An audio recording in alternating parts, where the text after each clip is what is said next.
Bismillahirrahmanirrahim. Assalamualaikum warahmatullahi wabarakatuh. Alhamdulillah, salatu wassalamu ala rasulillah wa ba'du. Saudara-saudariku dimanapun Anda berada, hari ini kita akan berbagi tentang sunnah, tuntunan berkehidupan yang melekat pada kehidupan kita, aktivitas kita, sekalipun singkat, padat, tapi begitu bermakna.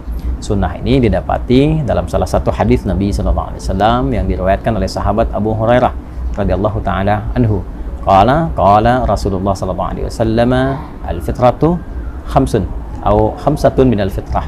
Fitrah itu yaitu segala yang melekat pada kehidupan manusia, setidaknya ada 5 yang sangat bermakna. Satu, al-khitan, yaitu berkhitan. Yang kedua, al-istihdad, membersihkan rambut di sekitaran kemaluan. Kemudian yang ketiga, natful ibti, ya, yaitu mencabut atau membersihkan di bulu ketiak. Yang keempat, qasus syarib, yaitu menipiskan kumis. Dan yang kelima adalah taqlimul alfar, yaitu memotong kuku. Dari 5 hal ini kita akan mengambil satu untuk memberikan praktikal yang singkat dan mudah untuk dipahami, yaitu tentang memotong kuku. Dan melekat ini disebut dengan fitrah karena membersihkan, memotong, merapikan kuku adalah bagian yang menunjukkan tentang kebersihan yang memang menjadi bawaan fitrah manusia, cenderung hidup lebih bersih, lebih rapi, lebih indah, dan lain-lain sebagainya. Dan kuku adalah bagian yang melekat pada kehidupan kita. Karena itu insan beriman, orang Islam itu mesti tampil dengan bawaan fitrahnya, senang dengan kebersihan, kerapian, termasuk mengatur tentang kebersihan dan kerapian kukunya. Dalam Islam diajarkan kita bagaimana cara memotong kuku yang baik. Para ulama memberikan praktikal atau tutorial singkat kepada kita, dan kita ambil salah satu di antara contoh yang disampaikan oleh para ulama terkait dengan perintah ataupun sunnah memotong kuku ini. Al-Imam An-Nawawi dalam konteks memotong kuku, beliau mengajarkan kepada kita, ya khususnya ya sekarang saat saya mengambil video bersamaan dengan hari Jumat, ya ada sunnah untuk memotong kuku. Maka dari 10 jari ini yang tangan, ya, yang melekat pada tangan ataupun nanti yang ada di kaki, kita memulai dengan yang telunjuk terlebih dahulu. Ini ya, para ulama mengajarkan kita, para ulama memulai dengan telunjuk di sini, ya. Caranya kita mengambil yang telunjuk terlebih dahulu. Yang memotong mungkin punya cara yang tersendiri, dimulai dengan telunjuk, kita rapihkan berkesesuaian sehingga tidak terlalu dalam juga. Ya, bisa kita ambil sedikit misalnya. Ya, bismillahirrahmanirrahim. Kita ucapkan bismillah ya untuk bisa menjadikan bagian kegiatan sebagai ibadah, ya. Nah, ini seperti ini teman-teman sekalian. Ya. Ya.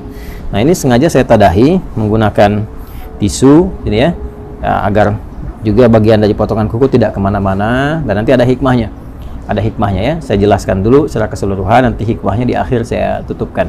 Jadi setelah dari telunjuk sini, kemudian sampai mulai dari kelingking, ya, dari telunjuk di sini selesai, maka dilanjutkan dari kelingking, ya, ke sini telunjuk selesai, kemudian pindah ke kelingking, kemudian ke sini jari manis, ya, jari manis dan jari tengah, lalu jempol.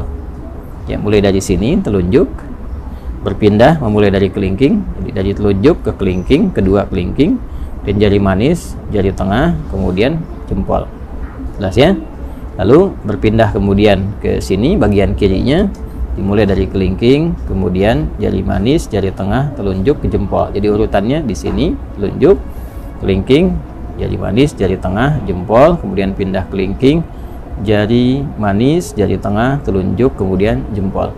Demikian di kaki. Ya, kalau sudah selesai ini, kemudian tadi kita tadahi, ya.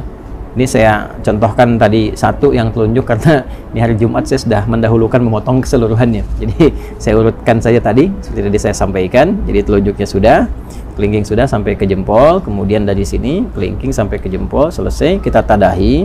Ini maksudnya supaya mudah untuk dikumpulkan.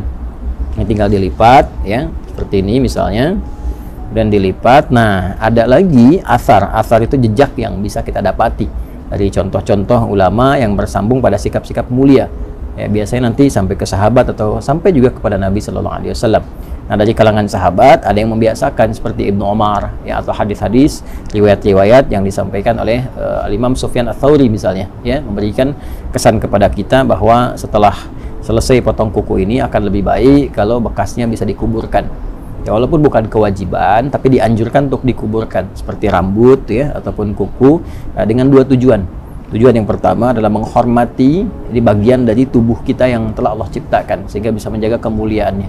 Ini kan bagian dari tubuh kan, jaga kemuliaannya jadi nggak dilempar sembarangan. Walaupun mungkin kita bisa dilipat seperti ini, dibuang ke tempat yang layak gitu kan. Nah, itu sebetulnya tidak ada masalah juga, tapi akan lebih mulia kalau bisa dikuburkan, lebih bagus. Yang pertama takrim, untuk memuliakan pada bagian tubuh yang telah Allah ciptakan. Kemudian yang kedua, yang penting juga menghindari hal-hal yang bisa menghadirkan madarat yang tidak tampak. Ya, madarat itu hal-hal yang membahayakan kepada diri tapi tidak tampak. Seperti kebiasaan-kebiasaan tukang sihir misalnya, ya, atau hal-hal terkait magic yang seringkali menggunakan bagian-bagian dari potongan tubuh, khususnya rambut. Ya, ada juga yang terkait dengan kuku. Ada juga yang menambahkan secara fikih supaya tidak dijadikan sebagai bagian dari potongan-potongan untuk kepentingan-kepentingan lain. Seperti kalau rambut kasusnya jadikan bagian potongan-potongan, ada yang digunakan untuk pakai wig dan sebagainya. Nah, itu supaya tidak digunakan pada yang demikian, akan lebih bagus kalau dikuburkan.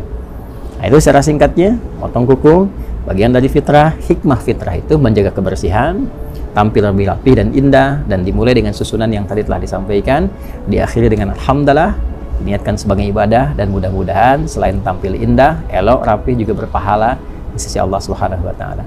Al-Hidayat. Assalamualaikum warahmatullahi wabarakatuh.